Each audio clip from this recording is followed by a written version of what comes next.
The 919th edition of the MMA Gambling Podcast on the Sports Gambling Podcast Network is brought to you by Underdog.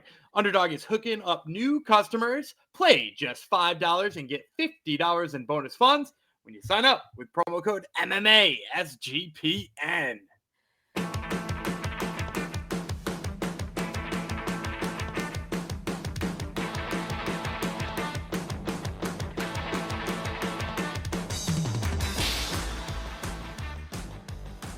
Howdy-ho, Degenerinos. Welcome to episode 919 of the MMA Gambling Podcast on the Sports Gambling Podcast Network, dedicated to one of our friends in the Discord, Howie Noseman, who I think predicted exactly what Gianni was going to say on the Contender Series telecast last night, or I think it was a Gianni excuse, was it not? It was a Gianni prediction. Okay. I think maybe the worst part of it was like the first prediction Gianni had gotten right in like 3 fights. But like he gave the reason why. He was like, I think it was for Controversius in the last fight. He was like, he opened as a favorite, but now we can get him at dog price, so count me in. And it was like word for word what came out of Yanni's mouth. Yeah, Gianni knowledge. He's dropping the Gianni knowledge. Yeah, I love like, oh well, it used to be a dog, so I mean, it used to be a favorite, so I've got a better now. He's dog like Gianni rationalizations. I'm not in on that, but whatever. Yeah, they haven't had a finish in a while, so there will definitely be a finish. Yeah, exactly. All that middleweights this season have gotten a lot of submissions, so here comes another one. That's okay. Yeah, I don't have to tell everyone how dumb that is because it's every fight's different. But yeah, okay. Anyhow, I am for now. I think the days are limited that are going to be Mr. Pimp, all caps. Jeff Fox, that's PIMP, Mr. PIMP. PIMP. There is a nickname I think coming down in the next few days that I think I'm going to steal.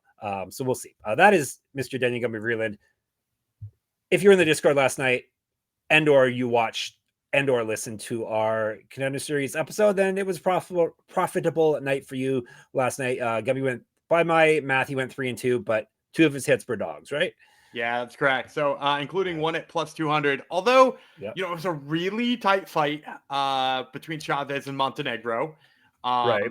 We got the split decision to go our way. And there was another prediction in the Discord. A Gumby prediction. A Gumby prediction in this one. We were waiting for the scorecards. I think most everybody in the Discord had kind of agreed that Montenegro had done enough to win the first and second round and probably was going to win the fight. And we're all kind of bummed out about it because it was close. Chavez looked really good. It looked like both women were going to get contracts anyway. So obviously we wanted our plus, she was 205 at post time to like, we wanted that to cash. And so I just put in the chat, I said, we just need judges to be Chris Lee, Sal Diamato, and Junicho Camijo, or Camijo.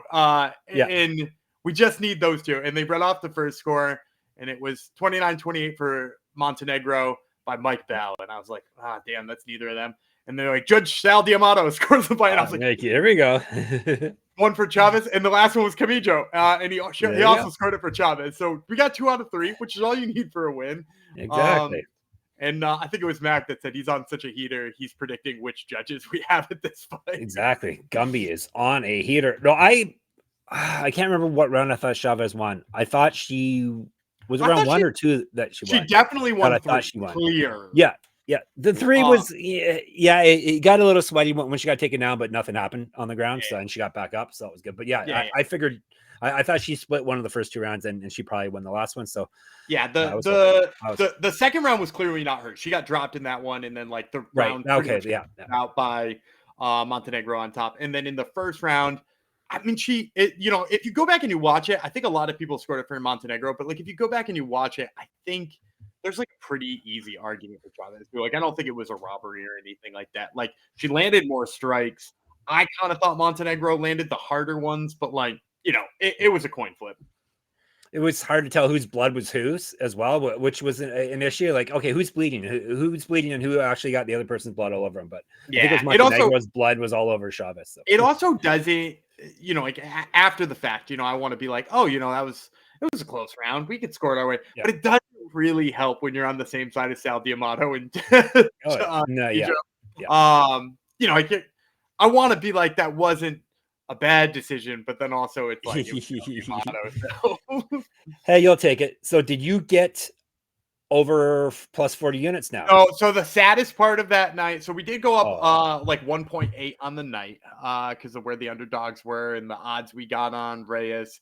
But we were like $20 short of, or like 0.2 units short when we got to the Contravicious fight.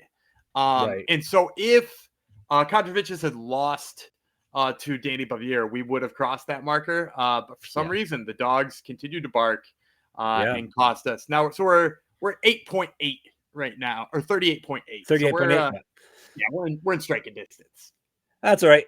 This coming weekend and Contender Series next week, we'll put them back over. If you haven't listened already, we did a couple of PFL episodes and an LFA episode, all coming up starting on Friday. The events are on Friday. The episodes are already out there, so make sure you check those out, and you can get up plus 40 units as well. All right, today is all about the UFC, though. They are back, and they are in Perth, Australia. After we're going to dive into it because we have 8 fights to break down on the prelims. Before that, reminder, check out the SGPN app in your app store for easy access to all our free tips and props. So check out SGPN app. So finally, Australia is getting a dope of what it feels like when, to have a fight night card and not a pay-per-view. Usually they have I think they were going to love this card.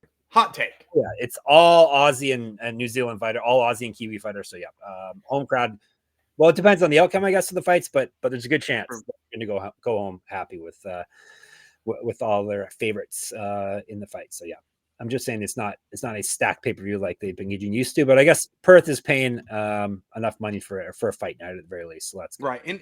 And I think Sydney is rumored to be having a pay-per-view come like early February. So like they're going to go back to Australia pretty quick. Well, that's not going to help me cash my Alberg to be champion at the end of 2025 prop bet now, is it? No. Because you'll probably, if he wins this Saturday, then he'll probably be the guy you would think headlining in February. But we'll see. You never know. We're not talking about him this episode. Anyhow, this is all about the prelims. As I said, UFC Fight Night, Alberg versus Reyes, a.k.a. UFC Perth. Going down this Saturday, 7 p.m. start time for us. Perth, Western Australia. So it's Sunday morning is when they'll be watching the event over in Perth. It's taking place in the RAC Arena if you want to go over there and watch it. Or I guess we probably have plenty of viewers and or listeners in Australia. Happy spring, I guess, to you people. You weirdos who it's spring while it's fall everywhere else. All right, let's dive into the old fight card here with a women's strawweight belt. We got Loma Lookboonme. That's not really your name. I'll tell you your real name in a sec. She's from Thailand. She's fighting Alexia Thainara. She is from Brazil. 3 5-minute rounds, 115. We'll tell you about Lookboonme, whose real name is Sufrasara Konlak.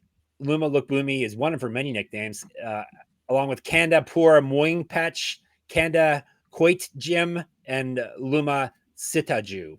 So there you go. A woman of many names. She's 10-3. Whoever you want to call her. 1 knockout, 1 submission. She's been submitted 1 time. 7-2 in the UFC. She's won 4 straight and 6 of 7. She's not lost since November 2021. She went 2-0 in Invicta. Used to fight at atomweight. That's where she would still be if the UFC had an atomweight division. She's a multi-time world champion in Muay Thai. She outstruck her UFC opponents by 1.4 strikes per minute. She's at plus 212. All right, Thainara, one nickname. It's Bourgeoisina, little bourgeois or middle class girl is what it translates to. She's 12-1. Little bougie girl. Yep, that's her. 12-1, 8 submissions. She's been submitted once, 1-0 in the UFC, 1-0 on Contender Series. She's won 10 straight fights. Submission win in her last bout. That was against Molly McCann. It's not lost since November 2019. She has multiple regional championships on her mantle. Correct. Get a shirt, get a merch, get all the good stuff at sportsgamblingpockets.com/store. She has fought at 125 and 135. She's let me clear off my there we go. 3 inches. Sorry, there was a little dust on my screen. 3 inches of height advantage over Lookboonme, 6-inch reach advantage, more active landing strikes than Lookboonme, better grappling stats than Lookboonme. She's outstruck her 2 opponents we have stats for by 2.91 strikes per minute, minus 230. Gumby will kick things off for us.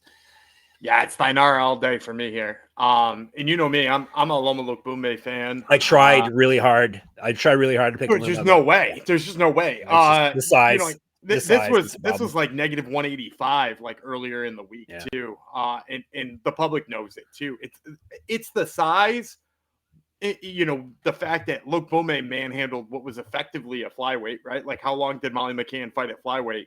And Thainara threw her around like she wasn't even there. Now, granted, some of that is a grappling deficiency from Molly McCann, which we've known about for years, right? But like, Lookboonme is a decent grappler. We did see her get that rear naked choke recently, right? But like, in the same token, she's so much smaller. She is going to be dealing with a massive reach disadvantage. She's going to have to try to get to the clinch to land her elbows or her knees or whatever it is she's going to do for her offense. I just don't see it. Or she'll need her kicks from distance, which is going to get caught and turned into a takedown. Thainara is so deadly on the mat.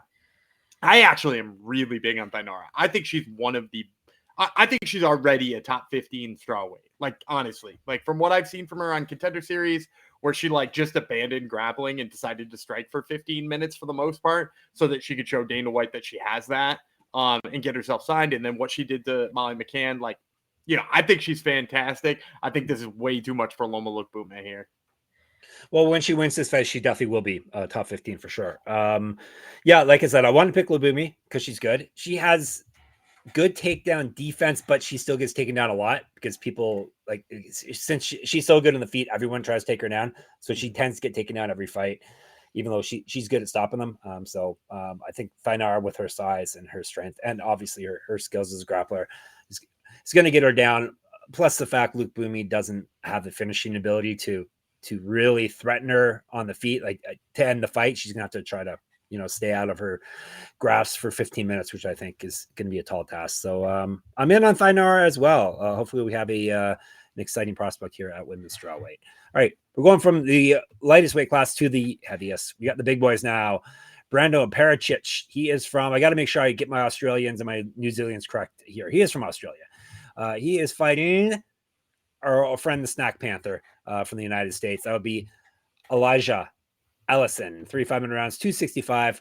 Ellison first, the Snack Panther. 5-1, 4 knockouts, 1 submission. He's been submitted once. So that means he owes his rounds. He's due, as Gianni would say, Gianni Rationalization. This is his debut. They were supposed to fight on the Contender Series. It was Pericic that I think Pericic had I think had a little bit of trouble getting to the States for that fight or getting a visa. It was visa, right? And so then they were like, "Oh, we can sign." You're signed. They have kind of gone nuts on heavyweights recently, particularly ones from Europe. There has been like a sudden rash of signings. A heavyweight. So like, I might be part of the like Paramount deal that they're like, yeah, we need to fill out some of these like underfilled out divisions. Because we got some in some of the women's divisions too. I was going to say the women's divisions are very shallow still. And we got a signing. We got a women's signing on this card. We got a women's signing on the Vancouver card coming up that didn't go through Contender Series. So like, I think they're trying to fill out some of the smaller divisions right now. Cool. Good with me. All right. Good with these two guys too. So Ellison, like I said, this is his debut. He's won 3 straight, 3 years younger than Pericic, plus 190. The Balkan Bear. So we got a Snack Panther versus a Balkan Bear. There we go. Those nicknames match up pretty good. The Balkan Bear is 4-1, 3 knockouts, 1 submission. He's been submitted once. So he owes his rounds as well. These guys pretty much have identical records. This is his debut as well. He's won 2 straight. He's 6 inches taller than Ellison, minus 192. All right, so Pericic is, I'm going with Ellison. Not just because of the nickname. Yeah, good. Not just because of the nickname. He's faster. He's got good power despite being faster. He's got good takedown defense. Pericic is more of a grinder, more of a like. It's weird, isn't it? Right? Because he's a city kickboxing guy. And so when I went to watch film similar to you, I was like, what the hell? Why is he shooting bad? He rushes guys, puts him against the fence, and then just like, foot sweep type takedown stuff like that. But like I said, Ellison's pretty good on the feet, and I mean pretty good staying on his feet, pretty good takedown defense, and he's got the power mixed with the speed, which is could be a deadly combo, especially at heavyweight. So hopefully he can dance his way around Pericic and get some space to land the one blow that he needs to finish it. I'll also say too a couple of factors that have me leaning Ellison too, because you're right. I thought the exact same thing. I was like, he looks like he's going to keep his feet. Pericic doesn't seem like the type who's going to get him down. But also, I'll just say, like, I think he's going to have a huge cardio advantage Like he's like a 230, 235 pound heavyweight. He's he dropped weight, right? He got himself in shape, didn't he? Wasn't he like heavier before? He was like a little bit bigger of a guy, which is when his coach insulted him and called him the Snack Panther. But then in addition to that too, like, so in addition to the cardio, he's also kind of got sneaky submission skills. Like he hasn't used them all that much, but he was like a submission grappler before. He trains every day with Chase Hooper. Like Chase Hooper is one of his guys that he works with.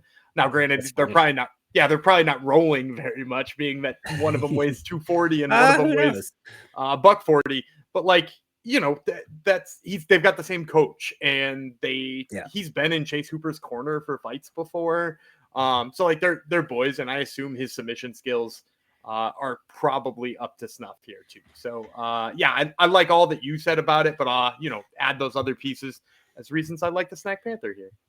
Yeah, Snack Panther. He's only 5'11", so he's probably at a good weight now. Maybe he'll be a light heavyweight someday. Yeah, maybe. Yeah, I guess for heavyweight that would be a short king, right? Anyone under 6 feet, if you're a heavyweight, you're short. You're a short king in our books. All right, we agree on the first 2 picks. We also agree on mybookie.ag, not just because we're brought to you by mybookie.ag, but also because it's the place to bet on football and everything else.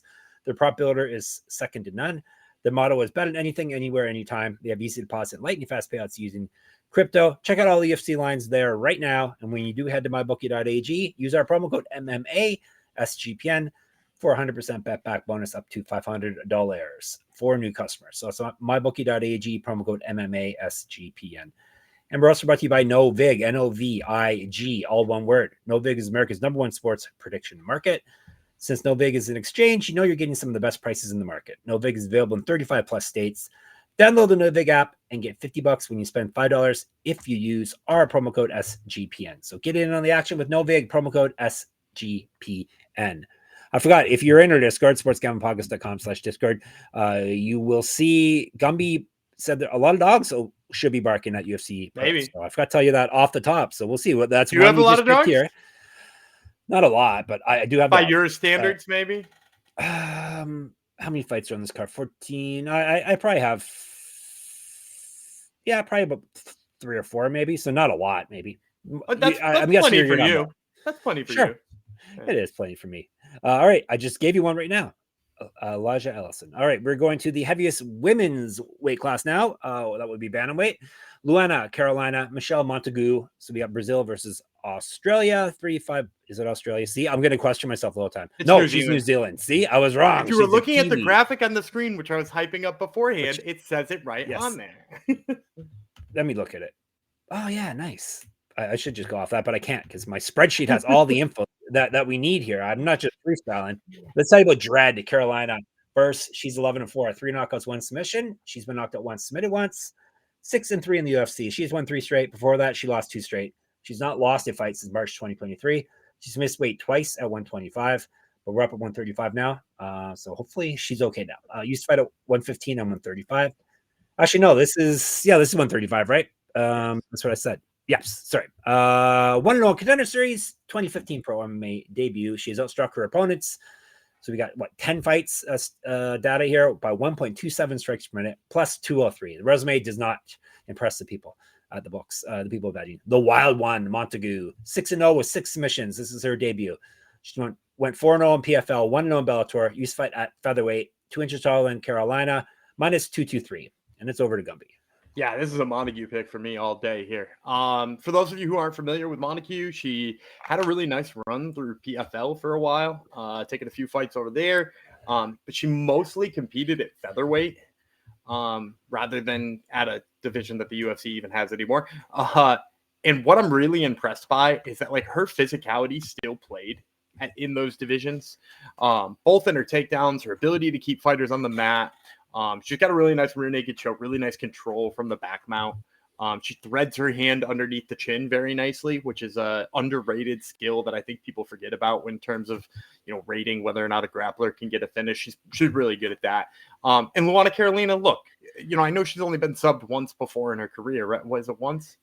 It's just a weird I think so, yeah. Ariana Lipsky knee bar. Yeah, which is bizarre, right, but like she's not a grappler, and she's not particularly good at grappling. And on top of that, not only is she not a featherweight like Montague is, she's like an oversized flyweight. She's barely a bantamweight. So we've got like somebody who's been manhandling 45ers to somebody who's had some issues grappling 25ers, and even if you look at her stats, they're inflated a little bit because she's fought some 15ers in there too at 25, right? Like, her stats look better because she stopped Lupe Godinez, who's like a small 115er on short notice in that fight. So, like, even if you're looking at the stats of Carolina and trying to make an excuse for her, like, she's gotten things that have boosted her stats, and she's going up a weight class to somebody who's coming down a weight class and is just way more physical than her.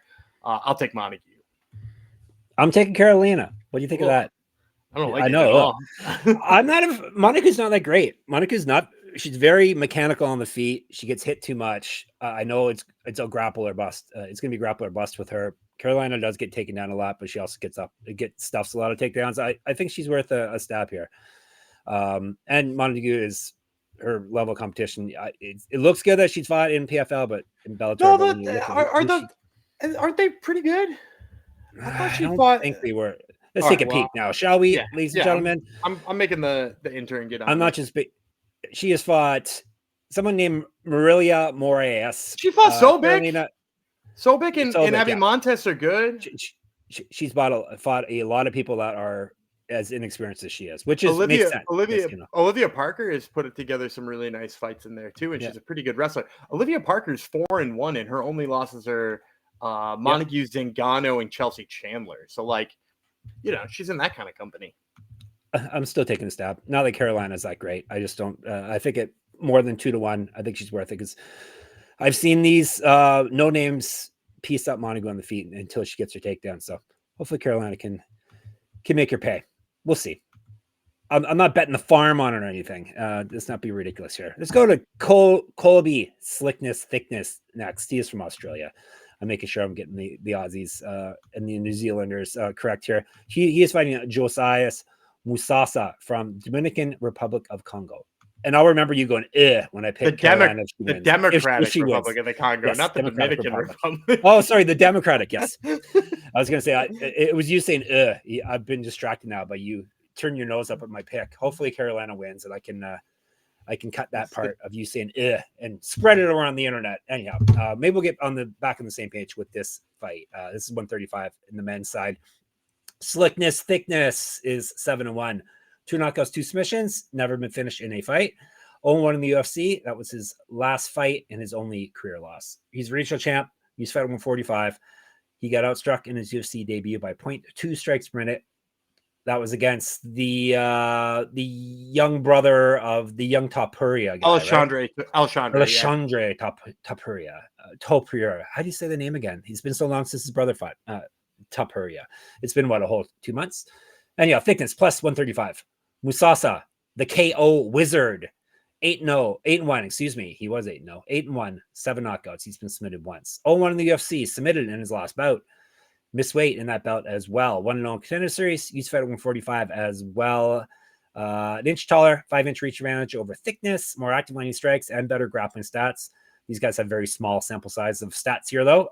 He's been outstruck by 1.15 strikes per minute, minus 140. All right, are we linking up here, Gumby? What do you think? I don't think so, because I'm gonna. You're up first, though. God, you show me why we're gonna differ. Oh yeah, I'm sorry. We're gonna link up because we're taking Thicknesse. Gumby. Are you going Thicknesse too?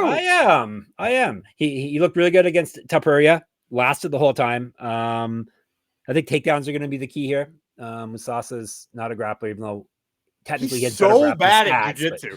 He's so bad at jiu-jitsu. And Thicknesse has got a chin, man. You see the fight where he got front kicked in the face and flash knocked down and popped up right away? Yeah, he's got a chin. Yeah. And he lasted against Topuria, which I know he's not his brother, but he's a good fighter nonetheless. And he looked good in that fight. So yeah, I think especially as a dog, I'll take a Thicknesse.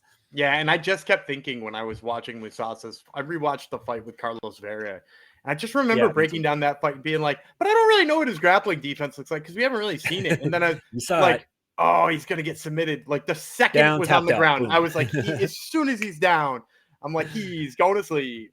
He's going to have his arm broken off. He's going to tap to Yeah, she did go to sleep, didn't he? He had to tell the ref that he was out, I think. I think it was one of those. Was it? I watched it. I think that was that fight. Yeah.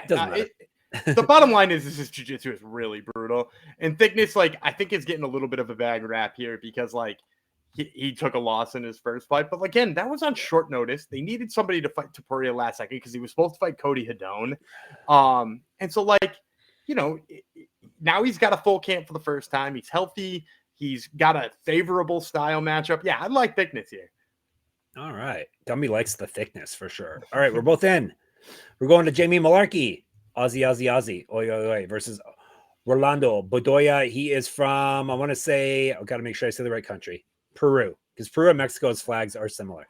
They're fighting. Especially for me, who's colorblind. Oh, that's right. We talked about that on air. 3 5-minute rounds, 155. Bedoya is the machine. 14-4. 4 knockouts, 3 submissions. Excuse me. Never been finished in any fight, so he's durable. 0-3 in the UFC, though. So he's lost 3 straight. Before that, he had won 11 straight fights. He's not fought since August 2024. He's not won since March 2022. Regional champ, he's fight at 170, 2014 pro MMA debut. 3 years younger than Mullarkey, more active when he strikes. He has a positive strike differential, 0.91 strikes per minute, even money, plus 100. Mullarkey, 17-8, 10 knockouts, 3 submissions. He's been knocked out 6 times, 5-6 in the UFC. He's lost 2 straight, won 1 of 4, 3 of 6. His past 2 losses, both via TKO. He has not fought since May of 2024. He's not won since September 2023. So someone is ending a slump here. Multiple regional championships on his mantle.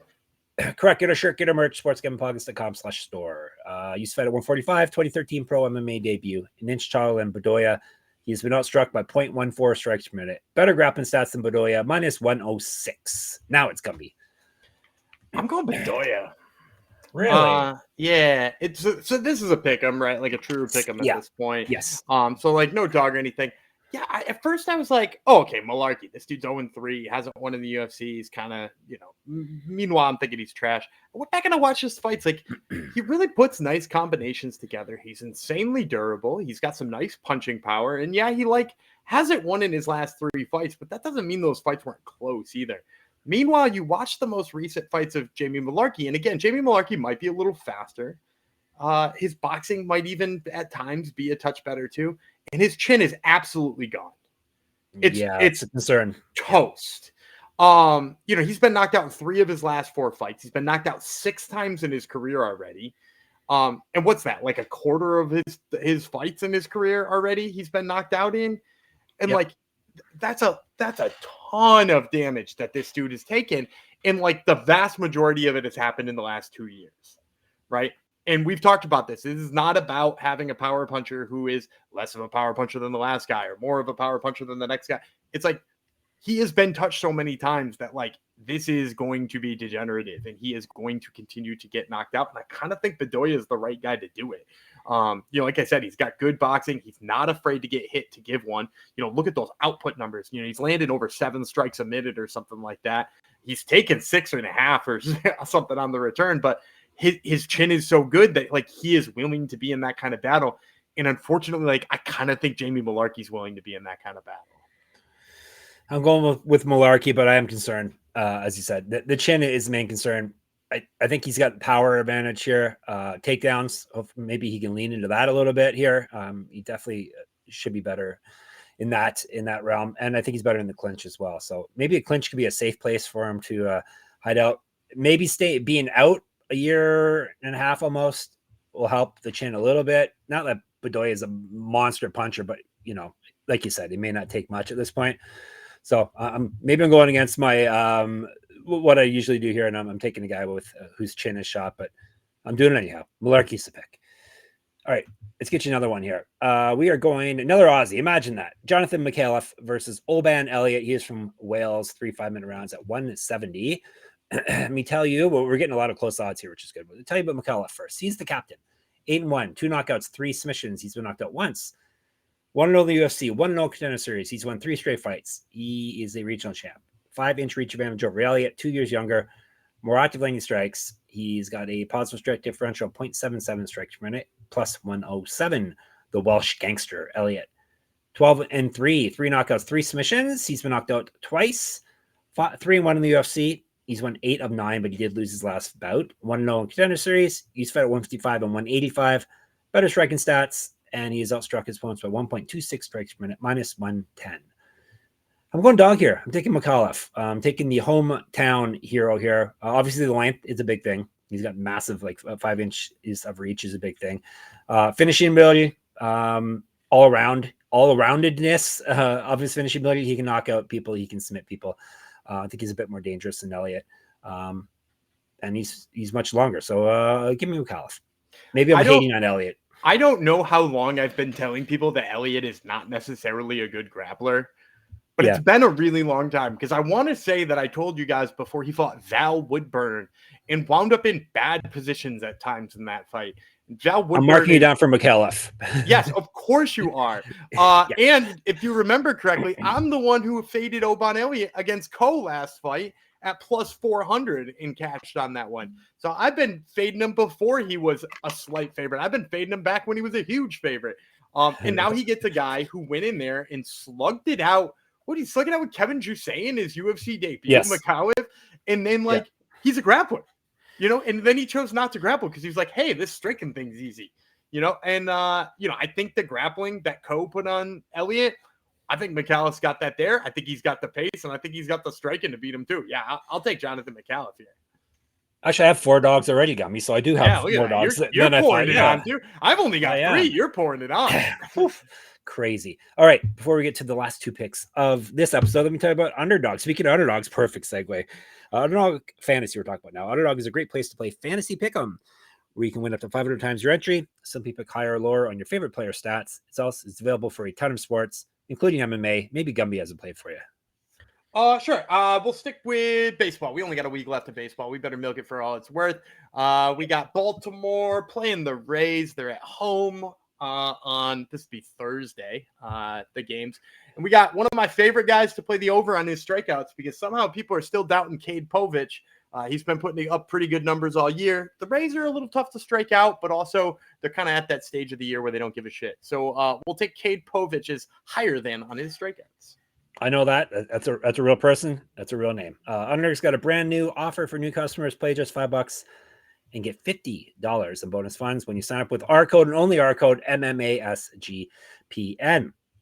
And let me tell you about Rhythm, RATHMM. Rhythm is off to a great start in college football and the NFL. Rhythm has introduced a leaderboard with weekly cash prizes just for tracking your bets in the app. Track 5 bets of the same type from any model you build, and you can win $1,000. Gumby, I won't say NFL. You can pick anything you want. I'll take NFL. We're on to week 4 NFL. Perhaps the easiest one for me on that one is you got the 3-0 Chargers visiting the 0-3 Giants, who are switching to a rookie quarterback after 3 weeks, just in time to face one of the toughest defenses in all of football right now. And somehow the Chargers are only 6.5-point favorites. Give me the Chargers laying the points. I think that's the slam dunk of the week. I just wrote last night how you got to fade the Giants, at least for the time being. All right. See if Rhythm agrees with us. You can use promo code SGPN25 when you download the Rhythm app. That way you get 25% off your first month. So download Rhythm, RATHMM, and use promo code SGPN25. All right, we've given you so many plays already, and we still have 2 more fights to go. Our boy, Andre Petroski, is fighting next against a Aussie, Cam Rowston. They're fighting at middleweight. Tell you about Rowston first. He's Battle Giraffe. We have spoke about him before. Good nickname. He's 12-3, 4 knockouts, 7 submissions. He's been knocked out once. This is his UFC debut. He has won 4 straight and 9 of 10. TKO win in his last bout. 1-1 in Contender Series. Multiple region championships on his mantle. Correct. Get a shirt, get a merch, sportsgamblingpockets.com/star. Oh, who beat him on Contender Series? That's what I have to ask. Perez Finney. There you go. True. He's fed out 205, 1-0 in Muay Thai. 3 inches taller, 5-inch reach advantage over Petroski, so he's much bigger. 4 years younger as well. Better striking stats, more active landing strikes based off his Contender Series stats. He's outstruck his opponents on that show by 0.89 strikes per minute. He's at plus 150. Petroski, he doesn't need a nickname. He's Andre Petroski. He's 13-4, 4 knockouts, 4 submissions. He's been knocked out 3 times. 8-3 in the UFC. He's won 3 of 4 and 3 of 6. He did lose his last bout. He went 1-1 in the Ultimate Fighter. He's fought at 170. Regional champ, better grappling stats than Rowston. He's outstruck his opponents just barely. 007 he's at, plus 0.07, minus 150. I was hoping we were going to get him at a dog, because we're going to take him, right? I'm going to take him, but I'm going to tell you, I'm not enthused about the number. No? I was like I said, I was thinking, it's gonna be a dog for sure. He's always a dog. Yeah, and so he's getting a newcomer. Here's my problem. So like, I'm gonna pick him because Rowston got manhandled by Therese Finney nonstop in the sure ground, did, and I think that Petroski can follow enough of that. But the problem with Petroski is sometimes that like he gets a little bit stuck in his striking, believes in it too much, and by the time he's like, hey, let's grapple, he's maybe waited too long. And in this case, like he's fighting a guy who's much more dangerous, I think, on the feet and a lot bigger in terms of reach and stuff. So like he has to work to get on the inside, work for the takedowns, tire out Rowston early. I think that's his clear path to victory. And I just worry just a touch, like this would be, if I was sure he was just going to shoot 100 takedowns and spam it, he'd be my lock of the week. But because I'm not sure of that, I'm not even sure I want to lay on it. His pace of which he gets to his grappling worries me enough that I'm like, I'm going to pick him here, but I'm not going to feel good about it. Yeah, it's always dangerous when wrestlers try to become boxers, but giraffes can't wrestle. It's not even that he wants to be a boxer. It's just that he forgets to start wrestling. But obviously there is a path to victory, and there's you can just watch the Therese Finney fight. Just watch that, Andre, and you'll know what to do. So Petroski is our pick. And we're to the main event of the prelims. Navajo Stirling. He is from, I want to say New Zealand, Gumby. You're right about that. Yes. Yeah. He's from New Zealand. He is fighting Rodolfo Bellato. He's from Brazil because they said Rodolfo, not Rodolfo. Tell you about him first. Oh, you also know he's from Brazil because his nickname's Traitor. They love their tractors, eh? He's 12. Or is that Sledgehammer? Traitor. No, that's my hat. That's tractor, right? Yes, right. He's 12-2-1 with 1 no contest, 7 knockouts, 4 submissions. So he's a finisher. He's been knocked out twice. That means he owes his rounds. It's due. 1-0-1 with 1 no contest in the UFC. 4-0-1 with 1 no contest over his last 6. No contest came in his last bout. He's not lost since September 2022. Regional champ has been outstruck by 0.16 strikes per minute, so pretty much a wash. Better grappling stats than Stirling, plus 205. Sterling 7-0 with 4 knockouts, 2-0 in the UFC, 1-0 Contender Series, multiple regional championships on his mantle. Correct. Get a shirt, get a merch, sportsgamblingpockets.com/store. Use Fight Up at heavyweight, 1-0 in Muay Thai, champion there in this one bout. 1-0 kickboxing, an inch taller, 4-inch reach advantage, a year younger, better striking stats, more active line strikes, and he's outstruck us once by almost 4 strikes made. He's at plus 3.94, minus 225. Give me Sterling, better on the feet. Hopefully he's used to people trying to take him down because he's a kickboxer, so should be able to keep it on the feet. He's my pick. He's not mine. I'm taking Bellato. Yeah. I don't think Navajo Sterling's very good, to be completely honest with you. He's probably a little overhyped. Yeah. I mean, look at his last could definitely fight. Be a prospect last year. Yeah. Did he fight the Ivan Urslan in his last fight? And meanwhile, we've got Bellato, who's coming off of a majority draw against Jimmy Crute. We've got co-main event, Ivan Urslan, might I say, though? Yeah, 0-2, Ivan co-main event. Well, and he's fighting Jimmy Crute inexplicably. I feel like we sort of mixed up the order here of like who should be fighting who. But Urslan's terrible. We'll talk more about him tomorrow. He's terrible, and he still sort of took the grappling to Navajo Sterling sometimes and had his moments on the feet too. It's not like he didn't even have his moments on the feet. Bellato, I think, is infinitely better than him in a lot of different ways. He's better on the feet. He's better on the ground. He's got the takedowns. Like I said, he pretty much had Jimmy Crute beat until, he didn't. So, I don't know. I can't imagine getting around on a, almost 200 favorite on a guy who his best win is Ivan Urslan. So, I'm going to take Bellato here. Co-main eventer, Ivan Urslan. don't get it wrong. All right, so now we got the same amount of dogs. There you go. Let's recap. I got Sterling. He's got Bellato. I typed his name is Bellator a bunch of times, like usual, when I was typing his name in here. We both have Petroski. We both have Micallef. I have Mullarkey. He has a Bedoya. We both have Thicknesse. I have Carolina. He has Montegue. We both have Ellison. We both have Thainara. And you have all of our picks for the prelims. We're back tomorrow with the main card. We'll be in the Discord as per usual at sportsgamblingpockets.com/Discord. We'll be checking out the comments on YouTube, MMA Gambling Podcast at YouTube. We have a Twitter account. Oh, yeah. Thank you, everyone, for helping us get over 1,700 subscribers now on YouTube. Just like that, all of a sudden, we're over 1,700. So thank you, everyone who has subscribed. If you've not already, make sure you do, please. Twitter, SGPN MMA. He's at Gumby Vreeland. I'm at Jeff Fox Writer there and on Instagram for me. You can check out my Substack. You can enter my free UFC Perth Pick'em contest at moneymma.substack.com. You can listen to more Gumby, no, without Jeff interrupting him, at the Top Turtle MMA podcast. He's interviewing some people this week, and they would be who? A pair of underdogs who we both just picked, Jonathan Micallef and Colby Thicknesse. So check that out. And of course, we're at sportsgamblingpodcast.com, sportsgamblingpodcast.com/store, sportsgamblingpodcast.com/Patreon. I think it's your turn to bid us for people for Rel, is it not? All right. I'm Danny Gumby Vreeland. He's the Battle Giraffe, Jeff Fox, and we will see you tomorrow.